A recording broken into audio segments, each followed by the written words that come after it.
Assalamualaikum warahmatullahi wabarakatuh. Perkenalkan, nama saya Muhammad Ibrahim, absen 20 dari kelas 11 IPA 2.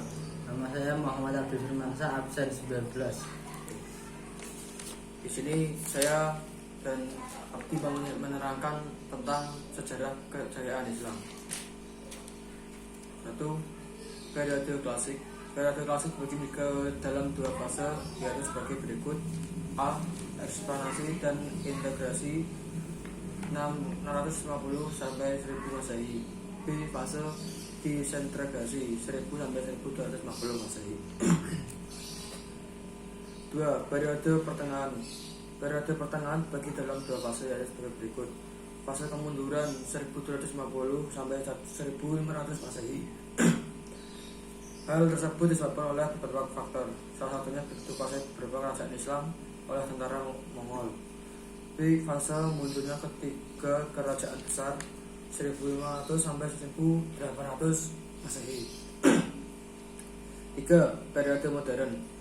Periode modern ditandai dengan berakhirnya ekspedisi Napoleon dari Mesir pada tahun 1799 sampai 1801 Masehi, dan munculnya tokoh-tokoh pembaru Islam. Pada periode modern, Islam bangkit dan melakukan modernisasi untuk mengembalikan kekuatan yang telah membahayakan umat Islam saat itu.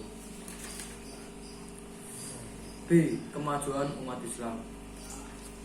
Kemajuan umat Islam pada masa itu didorong oleh faktor internal dan eksternal. 1. Faktor internal. Berikut ada beberapa faktor internal. A. Umat Islam selalu konsisten. B. Ajaran Islam sendiri mendorong umat untuk maju. C. Islam adalah rahmat seluruh alam. D. Islam adalah agama dakwah. E. Islam mengajarkan keseimbangan dalam menggapai kehidupan duniawi dan ukhrawi.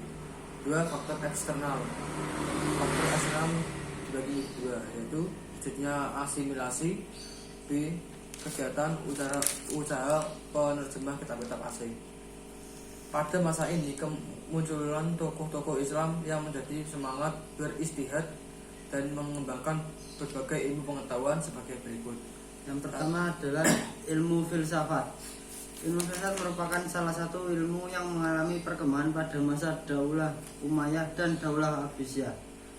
Ilmu filsafat yang terkenal pada masa ini adalah sebagai berikut: A. Al-Kindi, B. Al-Farabi, C. Ibnu Sina, D. Al-Ghazali, E. Ibnu Rusdi. 2. Bidang kedokteran. Ilmu kedokteran dimulai berkembang pada masa Daulah Umayyah dan mencapai puncaknya pada akhir Abbasiyah. Ilmu kedokteran yang lahir pada masa ini sebagai berikut: A. Jabir bin Hayyan, wafat 798 Masehi. B. Tahdid bin Qurab, wafat 836 sampai 900 Masehi. C. Ar-Razi atau Ar-Razes 809 sampai 873 Masehi. 3. Bidang matematika. Ilmuwan dalam bidang matematika yang lahir pada masa ini sebagai berikut: A. Umar Al-Furqan, seorang insinyur yang menjadi arsitek pembangunan kota Baghdad. B. Al-Khawarizmi yang memegang kitab Algebra, Aljabar, dan ilmu angka nol. 4. Ilmu hadis. Dari ilmu hadis dikenal adanya Kutubus Sittah yang artinya 6 kitab indus hadis dalam Islam. Tokoh penyusun ke-6 kitab tersebut sebagai berikut: Imam Bukhari, Imam Muslim, Ibnu Hajar, dan Abu Daud.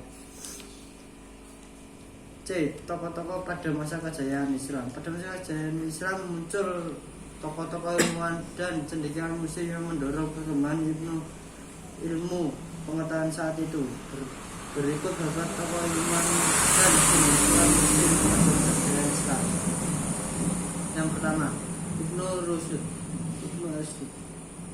Ibnu merupakan salah satu tokoh pada masa kejayaan Islam. Ibnu yang memiliki nama lengkap Abu Walid Muhammad bin Rushd lahir di Cordoba, Spanyol pada tahun 520 sampai 1126 Masehi, dikenal dengan sebutan Averroes. Yang kedua adalah Al-Ghazali. Al-Ghazali lahir di kota Ghazala, sebuah kota kecil dekat Tus Khurasan Al-Ghazali yang bernama lengkap Abu Hamid Muhammad bin Muhammad Al-Tusi Al-Ghazali lahir pada tahun 1058 Masehi dan wafat pada tahun 1101 Masehi. Di Naisabur ini bakat menulis Al-Ghazali berkembang karena keahliannya sebagai ilmu baik filsafat, ilmu kalam, fikih, tasawuf, maka ia mendapat gelar Hujatul Islam, bukti kebenaran Islam. Adapun jasa beliau terhadap umat Islam antara lain sebagai berikut: A. Madrasah Nizamiyah di Baghdad dan sekaligus sebagai guru besarnya. B. Mendirikan madrasah untuk para calon ahli fikih di Tus. C. Menulis berbagai macam buku jumlahnya mencapai 288 buah mengenai tasawuf, teologi, filsafat, logika, dan fikih. Bukunya terkenal yaitu Ya Ulum Atin, yakni membahas masalah-masalah ilmu akidah, ibadah, akhlak, dan tasawuf dasar Al-Quran dan hadis. 4. Al-Farabi. 3. Al-Kindi. Al-Kindi adalah filsuf besar pertama Islam karena ia adalah seorang Islam pertama yang mendalami ilmu filsafat. Selain menerjemahkan, Al-Kindi juga menyimpulkan karya-karya filsafat Al-Hinduisme. Al-Kindi juga dikenal sebagai pemikir muslim pertama yang menjelaskan filsafat dan agama. Al-Kindi memandang filsafat sebagai ilmu yang mulia. 4. Al-Farabi. Nama lengkap Abu Nasr Muhammad Ibnu Tarkam Ibnu Ulzar Al-Farabi, lahir di Farabi, Taksosania pada tahun 872 Masehi dan wafat di Damsyik pada tahun 1500 Masehi. Beliau keturunan Turki. Al-Farabi menekuni berbagai ilmu pengetahuan. 5. Ibnu Sina 1800 sampai 1980 sampai 1037 Masehi. Ibnu Sina yang dikenal juga sebagai Avicenna dunia barat adalah seorang filsuf, ilmuwan dan juga dokter kerajaan Persia. Dia dianggap oleh banyak orang sebagai bapak kedokteran modern. Karya-karyanya yang dikenal sebagai berikut: Asyifa, B. Al-Qanud Fitib, C. Al-Isyarat wa At-Tawbihat, D. Mantib Al-Masyrikin, E. Uyun Al-Hikmah.